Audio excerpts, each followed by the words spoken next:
What's up, everyone? Drunken Phoenix here, back with another video. Let me just apologize. I know I've been gone for a few weeks. I was in Las Vegas, had a fun time there, and then when I came back, I was just busy with like a lot of other things. So basically, things were not the same since Vegas, but I am getting back into the groove of things. So I wanted to do a video today talking about college degrees, and there's going to be TikTokers saying how they've made giving their views on how they think it may be useless or how it may not be as useful today as it was in the past. And, are there certain majors that, people should avoid? I'll just go ahead and give my personal thoughts. Like most things, the truth is somewhere in the middle. There's like a lot of nuance. A college degree in a particular, area could be useful for someone, but useless for someone else. So it really just depends on your situation, common sense kind of thing. But anyway, I want to go ahead and get into these videos. So let's go ahead and start. The narrative today is, well, you only need a college degree to become an engineer, lawyer, or a doctor. Funny thing about that is that it's always the people without those degrees that say that. I can't speak to becoming a doctor, but I can speak to becoming an engineer. And believe me when I tell you, the majority of your time in college is spent on irrelevant material. If you don't believe me, take a look at a few of these pie charts from these random schools. They show the course workload required to get a degree. You'll see that at least half of a degree is spent getting general education or electives. A good portion of general education consists of courses like algebra, chemistry, biology, English 1. Courses you should have taken somewhere between 7th and 10th grade. Then you take electives, which by definition don't have to have anything to do with your major. For example, I was sitting at dinner the other night with a table of engineers and we were joking about some of the courses that we took. One of which included African music history at the University of Massachusetts. Not sure how that's supposed to help you as an engineer or tell an employer that you're worth hiring. Then on top of that, you have to consider how many major focused courses are actually major focused. How many engineers actually use calculus 4, differential equations, material science, kinetics, the list goes on. And that's probably why engineers are constantly corrected by the blue collar guys in the field. Because those guys learned how to do one thing and they learned how to do it with their hands. And that experience is the best education. Instead of gaining that experience, engineering students waste 2 to 3 years of their time learning about irrelevant course material. And a few $100,000 while they're at it, which I'll include that calculation in the caption. So should you need a degree to be an engineer? Yeah, you should. Should it be structured differently? Absolutely. Should it cost a lot less? Definitely. Okay, so I'm going to go ahead and give my thoughts on what this dude has just said. I disagreed with almost everything he stated in this video. But let me just first start off by saying that as far as college and, getting a degree, I think it is very much overpriced here in the United States. I think that, student loans are very predatory, and I don't feel like Americans should have to spend an arm and a leg just to, get a decent education. I don't think that's something we should go, hundreds of thousands or even just thousands of dollars in debt for. So I think the system is very, as far as when it comes to finances, the system is very much messed up. With that being said, I am someone that values education, and I feel like here in the United States, given all of the resources that we have and all of the money and riches and just all of the talent that we have, I think that education should be something that's very much prioritized for every citizen in this country.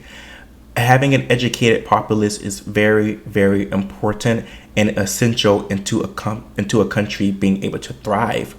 And when I was younger, I used to be one of those people that felt like, why am I learning physics? Why am I learning calculus? Why am I learning, history? I'm not going to use this in my career. And although some of that may be true, a lot of people don't necessarily use calculus or, other subjects directly in their career field. It's still very important because a lot of the skills that you're able to get from courses like that are very valuable. Like I'll start with calculus. With calculus, and just mathematics in general, and even science and physics, it's able to challenge your brain in a way that it wouldn't normally be challenged. It promotes critical thinking skills. It promotes analytical skills. It promotes being able to piece things together and just get a small glimpse in how mathematics and science is really immersed in our life. That there would be several, I remember when I was taking courses like that, there would be several assignments we'll have where the question would be like a real life problem, like where it you're using mathematics to try to, they'll word the question in a way to where it's like solving a real life problem. And I think that's very important because if we didn't have calculus, or if we didn't have people, a lot of scholars that understood it or had some familiarity with that, or just any science, we would not be where we are today. You know, our country, because of so much of the successes that we have, that is at the expense of so many people that are educated and that know this stuff. So I think at the very least, our populace should be educated in this, because I feel like critical thinking and analytical skills and being able to, you know, piece things together, I think that is something this is something I actually really worry about. I feel like people in general are becoming dumber, and I feel like when your brain is not being challenged and when you're not, you know, exercising your mind to use critical thinking skills and to, you know, just piece things together, figure out how things work, that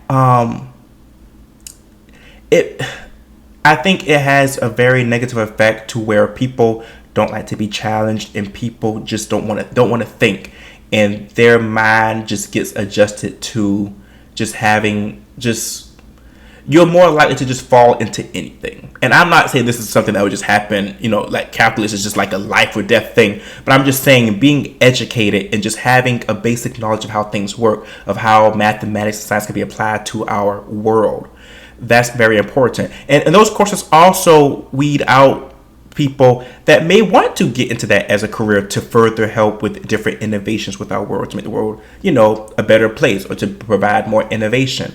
And I just feel like when people aren't thinking and they don't want, when we just try to just dismiss education and, you know, a lot of general education courses in humanities, I think that's like one of the first steps. And when you have a population of people that, you know, over time gets dumb, gets stupid, and fall for anything. And I really think that's why with our country today, why we are in a situation that we are today, because where we have, not to get political, but we just have people that fall for so many lies on both sides of the political spectrum, and people aren't really thinking about, you know, what they're voting for or what they're supporting or what they're complicit in, you know. And this goes beyond just politics. This goes with just any ideology, any type of, you know, anything really, you know. So I think thinking is very important. As far as the humanities, I find it really interesting that this guy was dissing African American or Black American music history, is saying that's a dumb course. I think that's a big problem. That I think it's a stereotype. That's a big problem that's wrong with a lot of people that go into the STEM field, is that they're very, and I'm not coming for all you guys, but that one of the things that I've heard about is that a lot of these people, they may be book smart, but they lack a lot of, you know, intelligence, like I guess social intelligence, and knowing how to communicate with people, knowing how to be a good human. I feel like getting educated into the humanities and learning about different cultures and just different, you know, the different arts, learning about history, that's also very important, because it helps you, it further broadens your brain to be able to understand the world we live in a little bit better, and being able to understand different people, different, you know, groups, different fields of study, not just the one thing that you're doing to make money. I think what it means to be part of being human is not just, you know, working, getting your money, you know, working your job. I think a big part of that is being able to unite people and get people to, you know, just being able, I feel like we all get further when we're together and we have a good understanding, and I feel like understanding history and seeing like a lot of trends in history and things, and just understanding how, you know, certain horrors or disasters happen, like learning about, you know, what patterns were there that caused for horrible things like the Holocaust to happen, or slavery to happen, or, you know, just all kinds of things. Like just being able to understand history so we don't repeat a lot of the bad things. But yeah, so I went on a big soapbox with this one, but this video was probably my least favorite one that I put. I was going to put it last, but I wanted to put it first, because if you don't get nothing else from this video, I want you to get what I just said. So anyway, let's move on to the next one. Think your degree alone is going to get you a job? You're fried in this job market. Unless you went to a top 20 school and did extremely well, then maybe you can submit an application and expect an email back. But even then, some kid who went to some no-name school, but his dad is a client at JP Morgan, is going to get 10 emails back from recruiters before your resume even gets past the automated system. I know it sucks. You're probably thinking, I'm putting in all this work, I'm getting good grades, I'm paying for college, I should be able to get a job, right? Wrong. You have to move different nowadays. Getting a referral isn't an option anymore. It's mandatory. So where do you get these referrals from? You go on LinkedIn and find people that went to your same college or are in some same activity that you're doing. And this is very important. Do not message them on LinkedIn. Find their work or personal email and email them. They're way more likely to respond to it because they check their email every day. Corporate people don't go on LinkedIn to respond to messages and do work. They go on it just like you go on TikTok to doom scroll and see what other people are doing. Usually their email is on their LinkedIn page or in that little contact info section on their page. It's the same format for every company. First name dot last name at goldmanstanley.com or first initial last name at goldmanstanley.com. It's always some variation of that, and if you can't find it, just use Google. I promise you it's on there somewhere. I guarantee you if you email them and show genuine interest, they'll reply back 90% of the time. Yes, the job market is bad, but a lot of people and a lot of applicants are submitting cold applications without talking to the team and expecting to be offered an interview. Times have changed. You can't do that anymore. You have to get a referral or find a way in. Follow for more. Okay, so what I would say about this, I feel like this guy makes a lot of good points. College degrees, although I do think education is important, but on the topic of degrees, unfortunately is not enough anymore, or they're not as valuable for getting a job as they once were. There are so many people that graduate college that are struggling to find work. And I feel like a lot of this is, not to get too, but I feel like a lot of this is kind of orchestrated. I do feel like there is, a system in place to kind of replace humans with technology. I feel like that's part of it. But yeah, so I would say, as far as reaching out to people and getting referrals, I would 100% agree with that. When I got one of my jobs, I got out of college when I don't want to get to my personal business, but one of my jobs I got that was really, really great at the pay, that came from me, that came from one of my friends referring me to the company, and I just happened, I'm not to brag, I did go to a top 20 or 21. I think I always fluctuated between 20 and 21. I did go to a top school, but that referral was one of the most valuable things. And I think, this is something for a lot of people to take into consideration. Really build your network and really try to connect with people.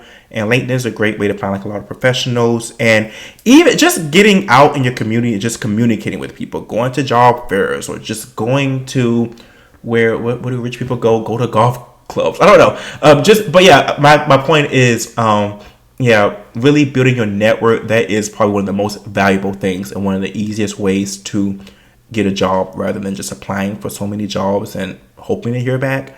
So I can say from personal experience that is very valuable. But you can still get a job from just regular applying, but it'll be a lot tougher in this job market. The top 5 most useless college majors. These majors are a complete waste of your hard-earned money, and you're going to be stuck working the drive-thru at your local Wendy's because these majors couldn't land you a big boy job. These are the majors that college football players pick when they know they're already going to the NFL and just need to say that they're enrolling in classes. Number one reason you go to college is to get a job, so avoid these majors at all costs if you want an employment opportunity. Number 5 is sports management.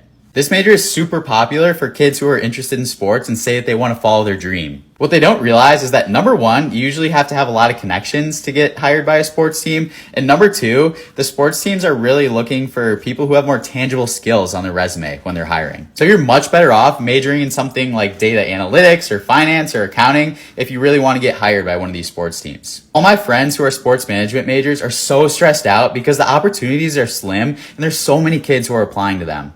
And the ones who end up getting them are the ones who have those connections. Because I know one of my friends who lived in Chicago, the only reason she got hired by the Cubs was because one of her family friends was cousins with somebody in the Cubs organization. Number 4 is history. This is one of those majors that can be helpful, but you need to pair it with something else. All of my friends who have done this major have done it as an add-on major, and it can be really helpful if you're applying for things like law school. Otherwise, you might limit your options, and your only career option might be becoming a history teacher. Number 3 is marketing. The reason you shouldn't do marketing by itself is because it destroys your optionality. None of my friends that actually went into marketing majored in marketing during college. That's because marketing companies will hire all types of majors. So you're really better off getting a more tangible skill set in something like data analytics or information sciences, finance, or accounting and business, and then you can add on the marketing major as a pair if you really want to. Number 2 is culinary arts. I did have a couple friends who ended up becoming chefs, and each of them went to a more specialized culinary school. So going to a formal 4-year college can be a complete waste of time and money for you. And number 1 is communications. Communications can be great if it's paired with something, but you really just don't want to do this on its own. This is probably the number 1 major that's picked by college athletes when they know that they're already going pro, just because of how easy the classes are. So I want to say that I think with his suggestion for some of these majors, like pairing it with the more practical major, I think that's actually very, very great advice.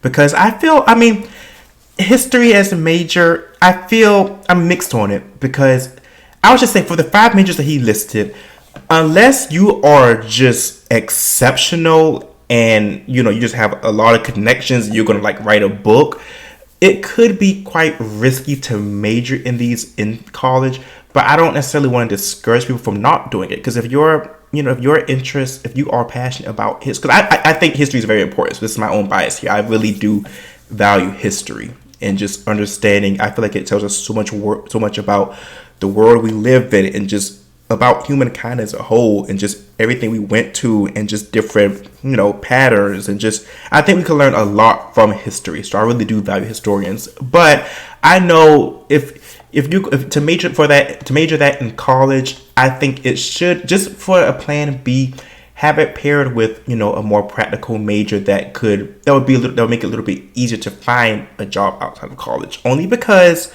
history is one of those majors that could be pretty tough to find a job in. Like, unless you just got your shit together, like you wrote a book, you're going to all these, internships, traveling the world, looking at artifacts and stuff, it could be kind of tough. So I think I like that he brought the, the suggestion of pairing it with a practical major, but still not giving up on, some of these majors. Sports management, and I wouldn't recommend majoring in that. That might be my bias, but that one, yeah, sports management. I don't know what kind of job you're trying to get with that, but to each his own. Just be smart with your major. Have whether you want to have maybe 2 majors or maybe a major and a minor, but just be practical. But at the same time, I don't think you should just give up on something if it's your passion. You can still study it, and I think I will say this too, like with history. Or what else? Culinary arts, communications. Also keep in mind that a lot of these things you can learn outside of college. There's if you're really passionate about a certain type of history, there's like a lot of professors and just a lot of prominent people that may provide their own courses that some of them may be at a university, but some of them might be independent of university. So you can always, and we live in an age of information. So I don't know, you can still. I don't want to inhibit people from learning. Employers know this too, so you're better off pairing this with a more tangible skill set. Those are the top 5 useless majors. Follow for more. At work at my gym's conversation, and they were talking about how they've had all these job interviews, applied to all these jobs, can't get a job. Now they have to work at a gym. Literally everyone is in this predicament. It's so frustrating. Like, everyone I talk to, they're having these interviews, sounds like it goes great, and they didn't get the job. Who are the companies hiring then? I have not heard one person say, wow, the interview went great, I got hired. Who are they hiring? Additionally, what are we doing? Serving burgers and bartending is really, really burning me out. I'm really sick of it. Do I money launder? Is that even profitable? I could not be a stripper. Pole dancing is so hard. I could never look graceful up there. I really don't know. What are we doing, guys? That isn't serving and bartending. How can I make some money? I've honestly had every random job in the world, so I feel like I could do anything, honestly. I will say this is advice for the younger people, okay? And when I say younger, I mean early 20s, just getting out of college, or people that's still in college. for me, I was privileged enough to go to a pretty prestigious university, and I was able to get insight into what it takes to have a really good resume. I am going to brag about this. I have a pretty good resume. And when I look at the resumes of like some of my peers, you know, just like I may help some friends out with their resume, or I even offered help a complete stranger with their resume. And I can see why they're not getting hired. And I feel like this is much more common than people think. Like most people do not have good resumes. And I think that's something that is gatekept, unfortunately. And I think people will have a lot more success if they invested in, well, I guess not invest, but they did research on how to get a good resume and knowing what keywords to use, knowing how to organize it, knowing how to, how to, make it appealing. When I was in college, I was actually, I was rushing for a frat, and this was actually a business fraternity. So, resumes was something that we worked on and that we got a lot of criticism for. I remember clear as day when I showed them my first resume, they grilled the hell out of me. And I was actually very embarrassed. I'm like, what? Like, this is crazy. But that was one of the best things they could have done. And so just make sure your resume is up to par. Tell me why I went to a fashion business school. Here's my degree. I went to a fashion business school and I cannot even get a job that makes more than $17 an hour. I work for big brands. Like, I have experience working for luxury brands.